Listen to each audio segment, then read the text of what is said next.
上帝的话，记载在新约圣经约翰一书4章7到21节。约翰一书4章7到21节，和合本圣经在348页，其他版本请看荧幕。亲爱的弟兄啊，我们应当彼此相爱，因为爱是从神来的。凡有爱心的，都是由神而生，并且认识神。没有爱心的，就不认识神，因为神就是爱。神差他的独生子到世间来，使我们借着他得生。神爱我们的心在此就显明了，不是我们爱神，乃是神爱我们。差他的儿子为我们的罪做了挽回祭，这就是爱了。亲爱的弟兄啊，神既是这样爱我们，我们也当彼此相爱。从来没有人见过神，我们若彼此相爱，神就住在我们里面，爱他的心在我们里面得以完全了。神将他的灵赐给我们，从此就知道我们是住在他里面，他也住在我们里面。父差子做世人的救主，这是我们所看见且做见证的。15节，凡认耶稣为神儿子的，神就住在他里面，他也住在神里面。神爱我们的心，我们也知道，也信神，就是爱。住在爱里面的，就是住在神里面，神也住在他里面。这样爱在我们里面得以完全，我们就可以在审判的日子坦然无惧，因为他如何，我们在这世上也如何。爱里没有惧怕，爱既完全，就把惧怕除去，因为惧怕里含着刑罚，惧怕的人在爱里未得完全。19节，我们爱，因神先爱我们。若说我爱神，却恨他的弟兄，就是说谎话的。不爱他所看见的弟兄，就不能爱没有看见的神。爱神的，也当爱弟兄，这是我们从神所受的命令。这时，请真正的牧师来讲道，他的题目是纯全爱心一，爱的根源。纯全爱心一，爱的根源。我们同心来祷告。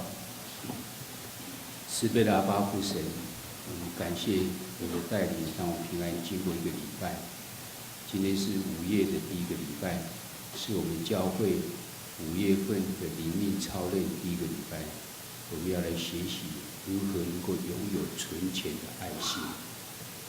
我们经过的3年，今年进入第4年，想要更明白主你的教导，要我们有爱。但是为何我们常常就没有办法？原来是需要有很多的努力，也要明白真理。求主你开启我们的心眼，赏赐我们的属灵的智慧，让我们的明白。我们也更感谢今天要与主同舟同享，再次的来分享主你的恩典满满在我们每个人身上。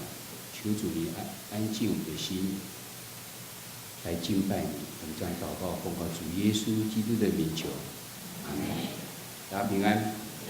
我们从今天开始4个礼拜是我们今年的灵命操练。灵命操练，我们今年的主题是在纯全的爱心。其实这是一系列的第4年。我不知道你们还记得吗？每一年从2011年的开始，我们就已经在进行这件事情。因为主耶稣他的大诫里面的要求，我们只有一个字。当他有人来问耶稣说，10诫中哪一条最重要？耶稣告诉他，你要爱神，然后同时要爱人，只是一个爱而已。所以这是我们信仰的总纲。那这个爱为何要如何能够把它实现出来呢？后来我们就在保罗的提摩太前书第1章第5节这样告诉我们：但命令的总归就是爱。这爱是从清洁的心和无愧的良心、无畏的信心生出来的。我邀请大家一起将这个经句我们来朗读一次。来，但命令的总归就是爱。这爱是从清洁的心、无愧的良心、无畏的信心生出来的。我想这个爱就是命令的种类。耶稣有这么多个教导我们，其实就是要我们能够有爱。但是爱怎么生出来呢？原来前面也告诉我们要有清洁的心、无愧的良心跟无畏的信心，才能够生出来。所以我们从2011年开始的时候，我们就开始来学。2011年我们学的清洁的心思，英文是叫 pure heart， 是完全非常纯的，不受到任何污染的。2012年我们学的无愧的良心是 good conscience， 就是一些良知，你每个人都会有的，只是我们常常会有不同的想法，是因为我们的良心受到了污染了。在去年我们学到无畏的信心 sincere faith， 那这是去年所学的。最后我们因为刚刚圣经节就是告诉我们要有清洁的良心清洁的心、无愧的良心跟无畏的信心，所以进到我们今年的话，应该就是纯全的爱心。我们期待每年1周的一个月的这种心思的重建呢，让我们都能够成为心灵健康、有纯全爱心的这基督徒。不过我相信，经过这么多年，从2011年到现在为止，我们大概也差不多忘了差不多，到底清洁的心思在讲什么呢？或是无愧的良心、无畏的信心，就是简单的跟大家复习一下。我们在2011年的时候，清洁的心思呢，我们其实对付的4样事情。第一个是不信，第二个是情欲，第三是修具，第四是论断。我们各自都有从圣经里面的几个例子让大家知道。在不信里面，我们用多马为例子。多马没有亲眼看到耶稣复活的这个钉痕，手的钉痕，跟前几个礼拜我们才有提到这件事情。那要怎么去对付他？对这个不信怎样呢？耶稣是用爱跟真理来让多马他就回到神的面前认罪。我们也是一样，我们有对神有些有疑问、有怀疑的时候呢，神也要用爱跟真理，让我们能够彻底的明白，来对抗我们的不信。情欲的部分呢，我们用大卫。大卫他为了他不只是心的奸淫，还为了要让他的奸淫让他看起来很合理化，好像没有的样子，他甚至借刀杀人。但是后来圣经说，大卫是合神心意的人，如何在这种情欲的这种罪恶中间而被得到呢？原来是当拿单先知去跟他指责的时候，他马上就悔改认罪。所以对抗情欲就是用我们的悔改来医治。修具呢，我们是提用撒玛利亚的妇人，她在中午的时候才去打水，因为她怕看到众人，因为她曾经有5个丈夫，现在在一起这也不是她真正的丈夫。面对这样，最后她去呼喊了全城的人去一起来见耶稣。她已经不再修具了，为何是如此呢？因为耶稣用接纳她的方式，所以他就能够对抗他原来的修具。论断呢，我们是用约瑟的故事。约瑟被他的弟兄们卖掉了，但是最后他接纳了他们。为何能够这样？他有机会有权柄可以报复，但是他不愿意这么做。原来他用的方法就是饶恕。当我们要面对清洁心思，我们都有上面讲的这几样事情。我们常常会有怀疑不信的时候，我们常常会有情欲的这种困扰在，我们会有做错事情引起羞忌的事情，我们常常会以自己的意识为意识去论断很多事情。要如何能够去如果能够得到清洁心，应该去对付它。怎么去对付它呢？你要透过爱，透过对真理的了解，你要透过能够用悔改，你要透过用接纳跟透过饶恕，这样才能够去对抗刚刚所讲这些，你才能够得有清洁的心，恢复到神起初创造我们那个 pure heart。在2012年的时候呢，我们讲到无愧的良心，那时候我们学习到这些，就是我们要去对付软弱的良心，要建立起敏锐的良心，要拥有清洁的良心，要活出无愧的良心。对付软弱的良心，是我们对真理不够了解的时候，那我们用的是讲到底该不该吃祭物呢？那对健康就是信心非常坚定的人，他是讲在真理里面得到真自由，可吃可不吃。但是有些人他是软弱，没有办法，所以这必须用真理来教导，他才能够明白，他才能够再坚强起来，不再有软弱的良心。有软弱的良心，常常就是因为我们不明白真理，所以我们就觉得非常亏欠，我们常常就觉得好像不安的样子。你要是明白真理，在真理之内要得到完全的自由，你自然就能够对抗你的软弱的良心。敏锐的良心里面，我们就提到有一个法利赛人在祷告的时候，他是不像那个税吏一样，我一个礼拜几天禁食，然后又讲周济我们周济这个需要的人等等这些。但是那位税吏躲在角落里面说：“我是罪人，求神赦免他。”我们是像那一个法利赛人这样骄傲的这样子吗？就学习到我们要如何要防止迟钝，对罪迟钝，对恶行迟钝，对没有行善行迟钝，然后要积极的建立，要有一个认知，我们人就是不足的，我们就是需要神来成为我们的帮助。在清洁的良心里面，我们提到的是施洗约翰。他如果后来能够出来呼召大家来，天国近了，你们要悔改，就全城人就出来到他面前来悔改。原来他从小时候就到旷野里面去生活的，他跟这些社会这些不好的事情都没有污染到他从小就建立起这样子。我们看到他非常清楚他的使命是什么，他就忠于他的职分，最后就可以看到他讲话大有能力。到无愧的良心的时候，我们讲撒该他为了要看耶稣，看到耶稣，没有想到耶稣亲自停下在他面前说：“我今天必定要到你的家里面去。”后来主耶稣他就跟耶稣讲说，他要将他的一半的财产捐出来，还他亏了谁的，他要还给他4倍。我们简单的数学算完就知道，他一定是破产。神的救恩临到他，耶稣说：“今天救恩临到这个家了。”他不敢面对别人，他拥有无愧的良心。这是我们所看到2012年的。当2013年的时候呢，我们讲到无畏的信心里面，我们无畏的信心里面，第一个我们提到说，因信要明白因信称义。我们提到了亚伯拉罕，神给他说：“你的子孙要像天上的星、海边的沙一样的多。”那时候是在75岁告诉他的，到99岁他还没有一个影子都没有，但他仍然有这信心。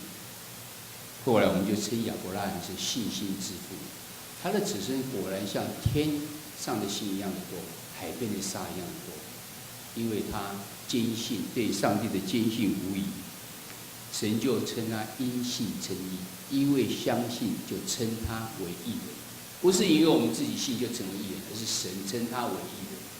我们看到第二个讲到巨人的信心的时候，我们举的例子是迦勒跟约书亚。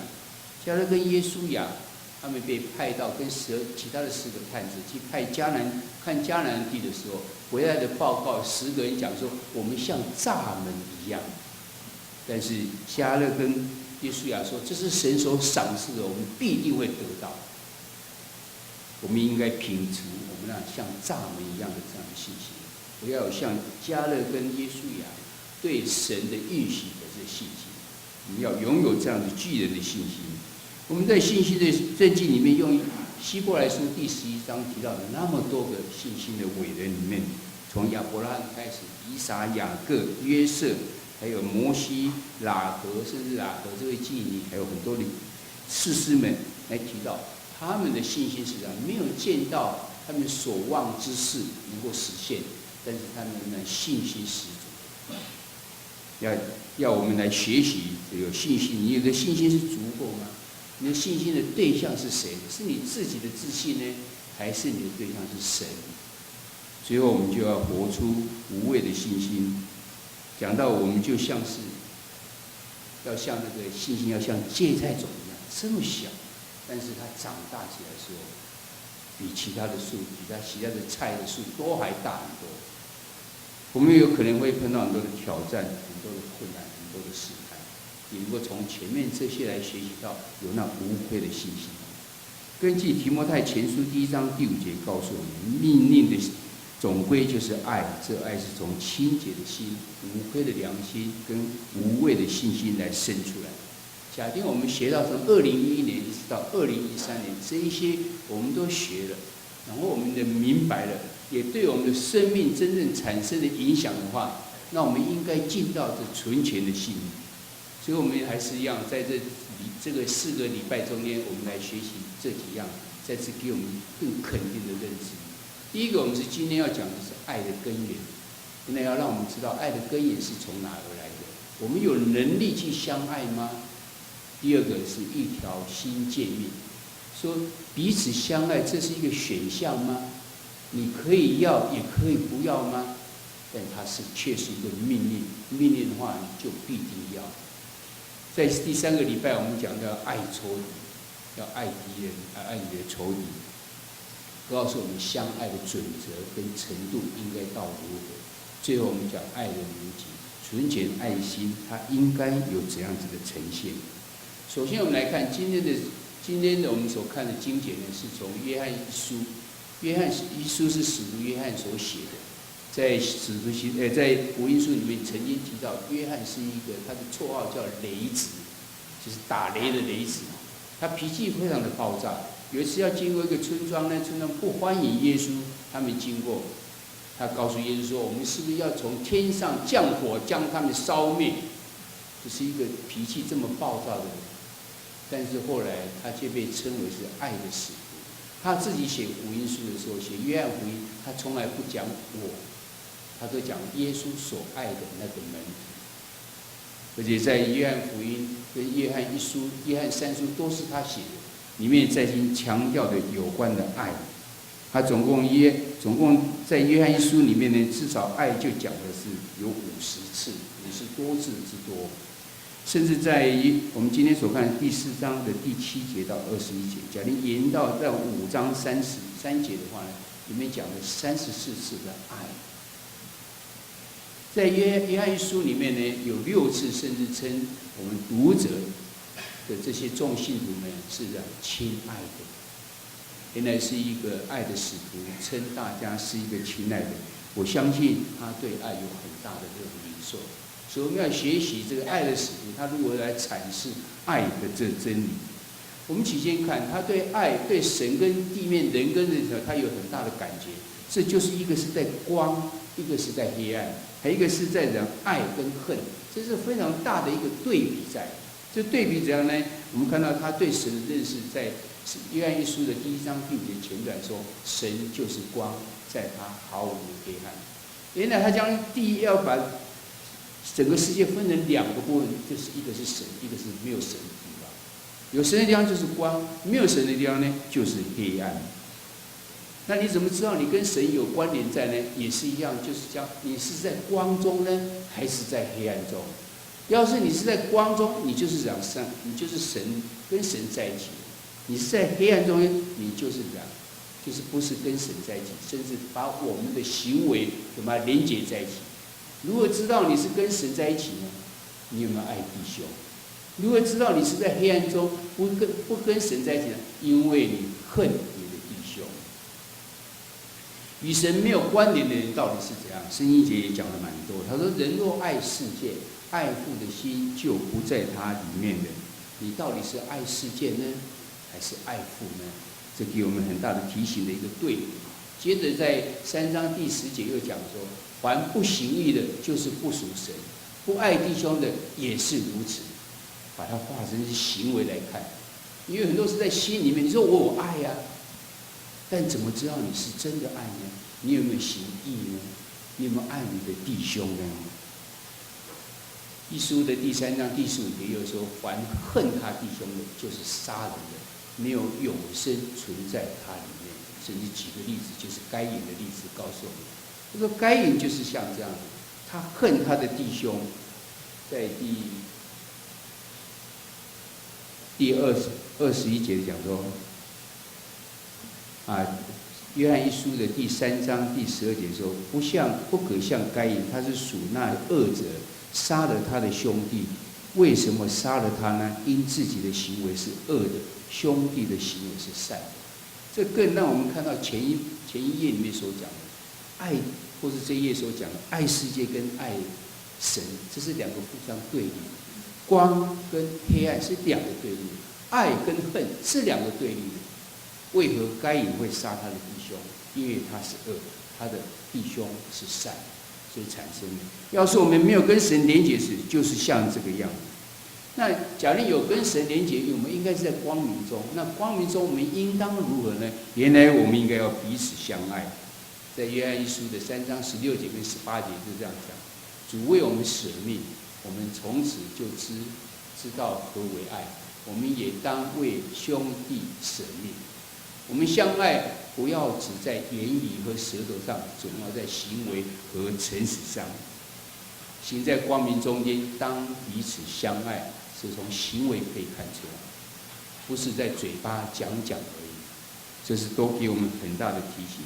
所以约翰他最后做一个结论，他说：神的命令就是叫我们照他所赐给我们的命令，要彼此相爱。神的命令原来就是要我们彼此相爱。我们能够彼此相爱吗？我们就提来问这个。而且约翰在他的记载《约翰福音》里面呢，把这个命令曾经讲了4次，都是要我们彼此相爱。在书信中间呢，也有6次来这样告诉我们说，你要彼此相爱。所以在约翰一书的第5节后段的时候，约翰这样讲：我现在劝你，我们大家要彼此相爱，这不是我写一条新命令给你，乃是我们从起初所受的命令。原来要彼此相爱，不是现在才讲，乃是以前就已经讲过了。你大概会问说，为何呢？我们为何要彼此相爱呢？第一个，因为这是主的命令。我们既然是主的门徒，我们当然跟着老师，跟着主，他教导我们，来告诉我们，而这是起初才讲的。不是现在才告诉我们，看到这个情形之后，你们现在我给你们一条新的命令是这样，可是其实从起初就已经讲起了。然后为何要能够彼此相爱呢？原来要知道我们到底有没有神住在我们里面呢？约翰一书第4章第12节说：从来没有人见过神，我们若彼此相爱，神就住在我们里面，爱他的心在我里面就得以完全。你说你常常是个依靠神，你有神在你的心里面，如何能够看出来呢？原来你有没有彼此相爱？你有没有将这个爱来实施出来呢？所以我们要问说，我们能彼此相爱吗？我们要看爱的根源，要告诉我们能有这个能力吗？有，要告诉我们，因为爱的根源乃是神。在约翰一书第4章第7节到第8节说，爱是从神来的，因为神就是爱。所以要是人在自夸说我非常有爱心，我说靠我这个意志力这样的，那是非常有限的，而且常常会变。你要有不变的爱，只有从神而来。在希腊文中间的爱呢，有好几个不同的字，在我们华文里面就是一个爱字，在台语里面的爱呢，还可以分成2个，听而且爱。所以你这是不一样的，一个是上对下的，一个是平辈里面的，等等这样，就是下对上的，这2个可以区分出来。在希腊文呢，区分得更清楚，有男女之间的爱，有父母跟对儿子里面的爱，还有兄弟，还有朋友之间的爱，还有上帝对人的爱。我们最清楚就是上帝对人的爱，叫做阿嘎贝。还有 phileo 这些不一样，所以他们很清楚，圣经里面就告诉我们，爱真正的爱叫做阿嘎贝，就是从神而来的。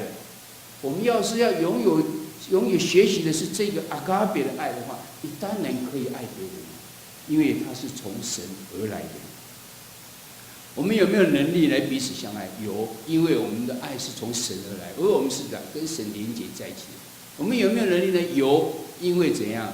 这是约翰一书第4章第19节告诉我们，我们爱，因为神先爱我们。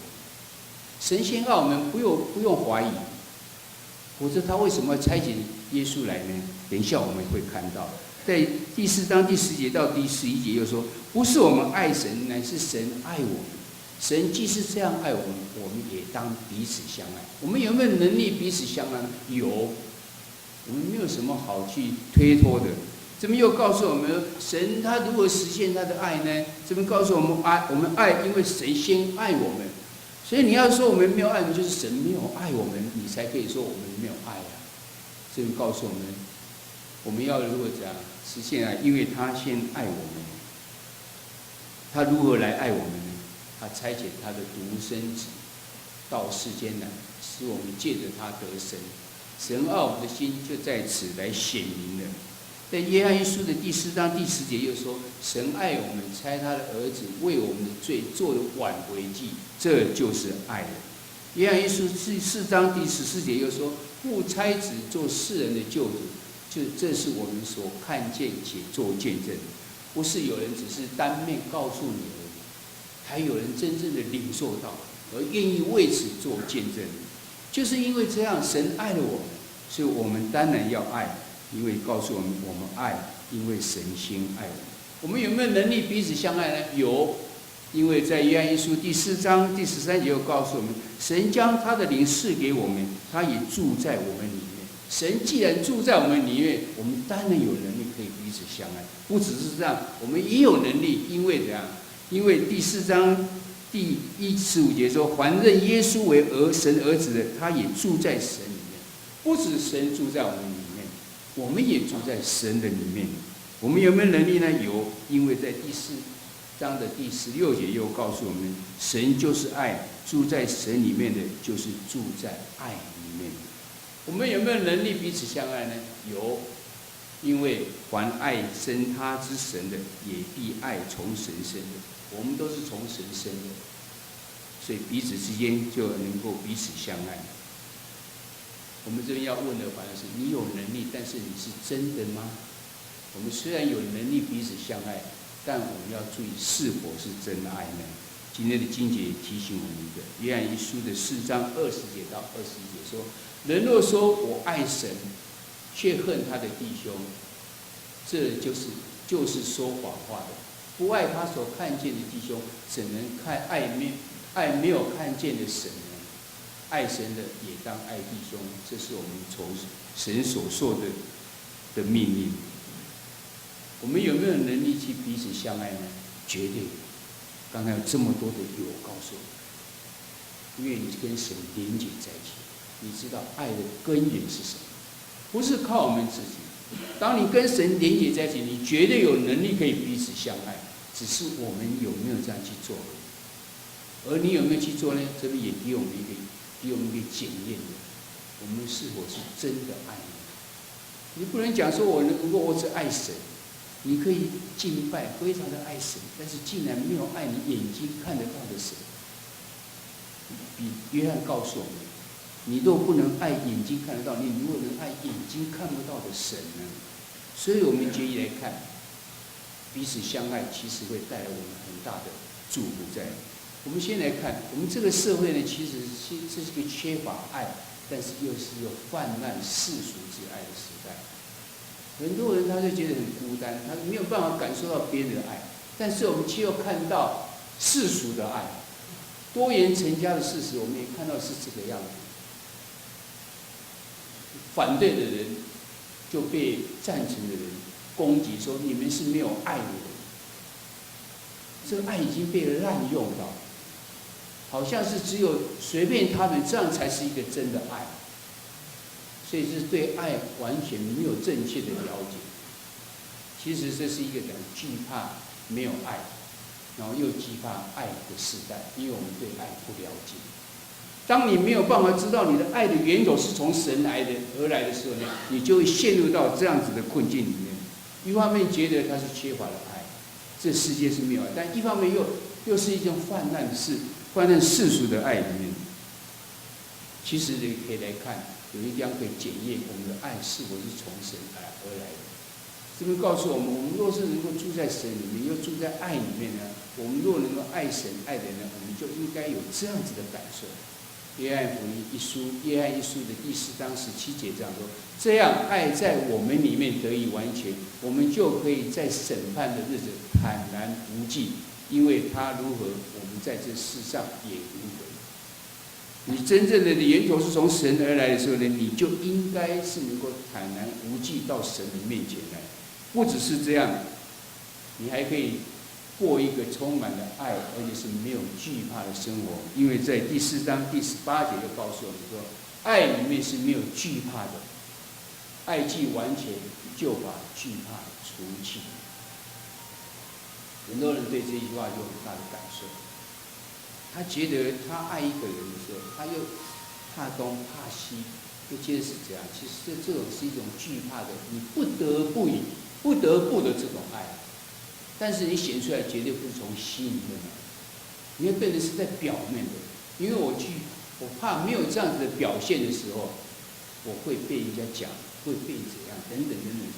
其实爱是从里面出来的，是从你的里面出来，是从源头是从神而来的。当你从神领受到，如果能够从神领受到，因为神在你里面，你在神里面，所以你的力量，你的源头是从哪？是从神而来的。从这样子的改变，从心里面出来的爱，就是没有惧怕，而且这个爱是一个完全的，不再是你自己来选择要不要，我要爱这个，我不要爱这个，还是怎样？我要不要去爱？我有没有能力去爱？今天的经节给我们很大的一种看见。要是你知道爱的源头是从神来，你绝对有能力彼此去相爱，而且不是你要不要，这是一个命令。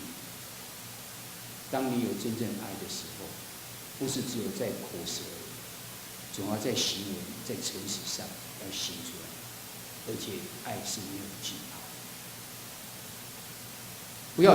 我们不要害怕要去爱，因为爱，神是给我们有能力、有命令，我们要彼此相爱。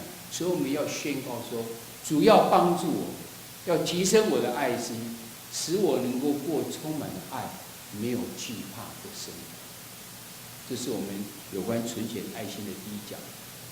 那我们学习，我们在这个一页中间要学习怎样有纯显的爱。第一个，让我们有这样的认知：爱绝对不是说我要不要，我能吗？靠自己当然不能。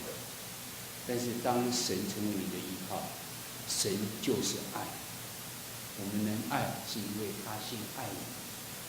他爱我们，从耶稣为我们舍生命，就证明了。你还有什么余力吗？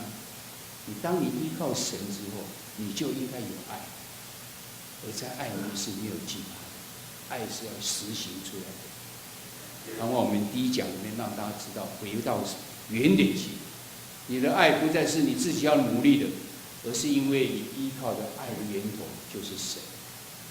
我们这礼拜从今天开始。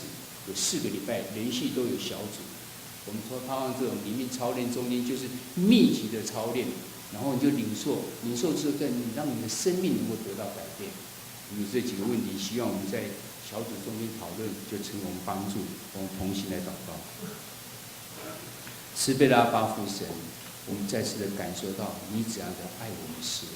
当我们世人都犯了罪，背逆了你，但是你仍然爱我们。差遣你的爱子主耶稣为我们降在人间，受难流宝血，赎了我们的罪。这样的爱已经证明出你是如何的爱我们。而我们的爱要是跟神你的爱连结在一起，我们知道爱的源头是这样，我们就有能力能够彼此相爱。问题是我们要去做吗？我们绝对有这样的能力，因为这是神给我们的应许。而且也不是一些选项，因为主你命令我们要这样去做。求主你帮助我们，我们因为人常常有这样软弱的心，我们自私，我们都为了我们自己。但是我们要在这个更新我们的心思意念，爱不再是一个选项，爱乃是一个命令，是理所当然要去行的，而且神也赏赐我们能力可以去行。求主你帮助我们。在这一段时间，这个月的中间的操练，能够让我们心思意念更新而变化，能够得到主的帮助。献上我们的感恩与祈求。这时候我们要同时用台湾基督长老教会的信仰告白来告白我们的信仰。我们信上帝创造统治人与万物的独一真神，他是历史和世界的主，施行审判和拯救。他的儿子从圣灵投胎，由童贞女玛利亚降生为人，成为我们的弟兄，就是人类的救主耶稣基督。借着他的受苦，钉十字架，死复活，彰显了上帝的仁爱与公义，使我们与上帝复合。他的灵就是圣灵，住在我们中间，是能力，使我们在万民中做见证，直到主再来。我们信圣经是上帝所启示的，记载他的救赎，作为我们信仰与生活的准则。我们信教会是上帝子民的团契，蒙召来宣扬耶稣基督的拯救，做和解的使者，是普世的，且根植于本地，认同所有的助理，通过爱与受苦而成为盼望的记号。我们信人借着上帝的恩典而悔改，罪得赦免，以虔诚、仁爱与献身的生活归荣耀给上帝。我们信上帝是给人有尊严、才能以及乡土，使人有份于他的创造，负责任与他一起管理世界。因此，人有社会、政治及经济的制度，也有文艺、科学，且有追求真理的心。人有神助用这些恩赐，破坏人、万物与上帝的关系。所以，人当依靠耶稣基督的救恩，他要使人从罪恶中得救释放，使受压迫的得自由、平等，在主里成为新创造的人，使世界成为他的国度，充满公义、平安与喜乐。阿们。